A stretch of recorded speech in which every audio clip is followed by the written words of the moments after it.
Hello guys, welcome to the new episode of my channel. আমি সঞ্জীব তোমাদের সাথে এখন এই ভিডিওতে কথা বলবো মোস্ট অ্যান্টিসিপেটেড এবং biggest action cinema of 2024, Bengali action cinema Khadaan, যেটাতে মুখ্য চরিত্রে অভিনয় করছে দেব এবং যিশু সেনগুপ্ত। সেই সিনেমাটার একটা প্রি ট্রেলার লঞ্চ করা হয়েছিল গত পরশু দিন।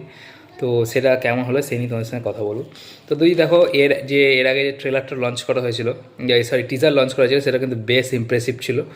তারপরে একটা গান এসেছিলো রাজার রাজা বলে, ওই গানটা মোটামুটি অ্যাভারেজ টু ডিসেন্ট ছিল। তারপর আর একটা গান এসেছিলো হচ্ছে হায়রে বিয়ে হলো, কারণ গানটা খুবই ভালো হয়েছিল। এবং এরপরে এই pre trailer, again it's prove an impressive pre trailer. Yes, তোমরা ঠিক শুনছো, again it's prove an impressive pre trailer. সেটা ট্রেলার কাটিংয়ে বলো, সেটা কালার গ্রেডিয়েন্টে বলো, সেটা ভিএফএক্সের কাজে, লিমিটেড বাজেটে যেরকম ভিএফএক্সের কাজ দেখিয়ে সব কিছু কিন্তু বেশ ভালো।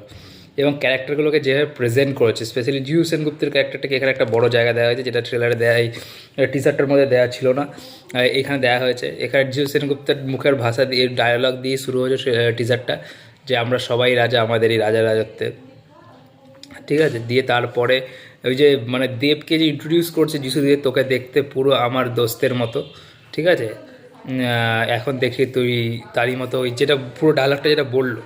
আর তারপরে যে দেবের ইন্ট্রোডিউস, সেটা কিন্তু বেশ ইম্প্যাক্টফুল লাগছে, ট্রেলারটাকে আরও ইম্প্যাক্টফুল করেছে।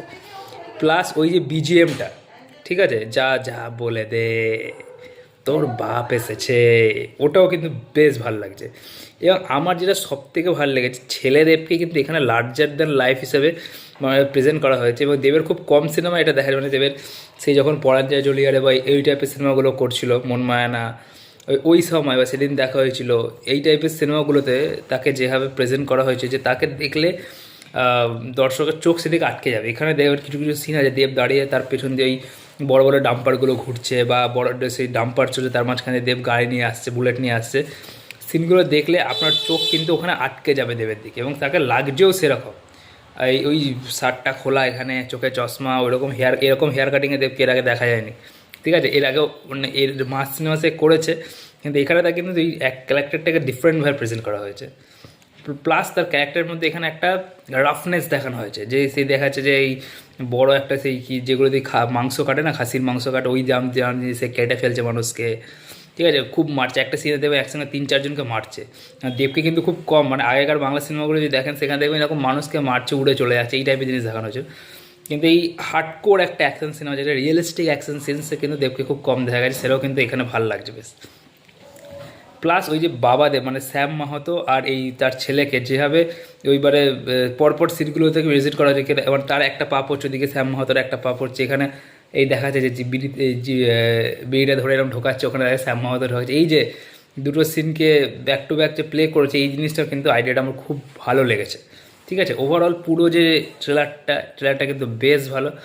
এখানে জিউ সেনগুপ্তের একটা বড় জায়গা আছে, এখানে সুমিত গাঙ্গুলিকে দেখানো হয়েছে, সেও কিন্তু এখানে একটা ভিলেনের রোল প্লে করছে। এখানে ওনার নামটা ভুলে আছে, জন ভট্টাচার্য বা জয় ভট্টাচার্য নাম ওই ক্যারেক্টারটা, সে প্রবাবলি যিশুর ছেলে হবে, যিশুর ছেলে হবে সে, তার ক্যারেক্টারটাকেও দেখানো হয়েছে। এবং এখানে একটা জিনিস আপনাদের বলে রাখি, এখানে গল্পটা যতদূর আমার যেটা মনে হচ্ছে, যেটা একটা দুই বন্ধুর গল্প হতে চলেছে, যেখানে প্রবাবলি জিউ সেনগুপ্তের যে ক্যারেক্টারটা,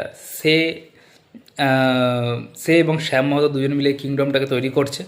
এবং তারপরে প্রবাবলি কোনো কারণে শ্যাম মাহাতো মারা যাচ্ছে, বা তার সাথে কোনো ম্যাসাকার হচ্ছে, এবং তারপর পুরো এম্পায়ারের ক্ষমতাটা চলে আসছে জিউ সেনগুপ্তের হাতে। এবং এবার এইটা দেখার বিষয় যে জিউ সেনগুপ্ত কি তাকে মারলো, এবং তারপরে ছেলের সঙ্গে জিউ সেনগুপ্তের কী হয়, সেটা কি ফাইট হয়, মুখোমুখি ফাইট হয়। কারণ এখানে একটা সিনে দেখানো হচ্ছে যে জিউ সেনগুপ্ত গুলি মারছে, এরকম একটা জিনিস দেখানো হচ্ছে না, অন্য কোনো ভিলেন এখানে দেখানো হয়, যাকে এখন ইন্ট্রোডিউস করা হয়নি। প্রবলেম হতে পারে কোনো সারপ্রাইজ ভিলেন হতে এখানে থাকতে পারে, কারণ এখানে বিদ্যুৎ জামাল বা সুনীল শেঠির কথা উঠে আসছিল, ঠিক আছে। তো দেখা যেতে পারে কি সেরকম কোনো সারপ্রাইজ ভিলেন এখানে থাকে না, কি ছেলেদেব এবং জিউ সেনগুপ্ত মিলে এদের বিরুদ্ধে ফাইট করছে, এরকম কিছু হতে পারে কিনা। তো দেখা যাক কী হয়। ওভারঅল এই যে টিজারটা প্রি ট্রেলার টেস্ট ছিল, এটা কিন্তু বেশ ইমপ্রেসিভ, খুবই ভালো হয়েছে, আমার তো বেশ ভালো লাগলো। তো তোমাদের কার কেমন লেগেছে সেটা জানাতে পারো। ভিডিওটা ভালো লাগলে অবশ্যই লাইক করে দিও, চ্যানেল সাবস্ক্রাইব করে দিও। Thank you.